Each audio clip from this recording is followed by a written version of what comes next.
കോളേജിലേക്ക് അവിടെ നിങ്ങൾ എവിടെ വരുന്നത്? അത് അവിടെ തിരിയേണ്ടി വരും. ഇനി ഈ റോഡിനായിട്ട് പോയാൽ നേരെ പോയാൽ ഈ റോഡില്ല എവിടെ ബസ് സ്റ്റോപ്പായിട്ട് അത് നേരെ പോയാൽ ഒരു സ്ഥലത്തെത്തും. അവിടെ വലത്തോട്ട് പോവുക, ഒരു മെയിൻ റോഡ് മേലെ എത്തും. അല്ലെങ്കിൽ നിങ്ങൾ തെറ്റി പോണത് കാരന്തൂരില്ല, അവിടുന്ന് റൈറ്റ് പോയാൽ നേരെ പോയാൽ അല്ല ഇവിടുന്ന് അങ്ങോട്ട് പോകുമ്പോൾ വലത്തോട്ട്. അവിടുന്ന് വരുമ്പോൾ അടുത്തോട്ട് 1 കിലോമീറ്റർ അങ്ങോട്ട് പോയിട്ട് ഒരു അങ്ങാടിയില്ല, അങ്ങോട്ട് വലിയ റോഡ് കാണാം.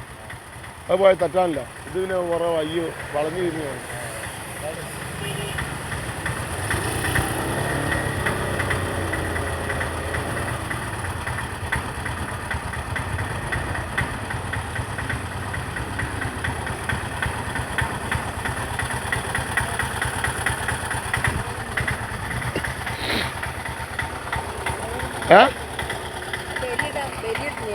ആരാധന ക്ഷേത്രം അത് അവിടെ പോയിട്ട് ലാസം മുന്നോട്ട് പോയാൽ ആ സൈഡ് കാണാം.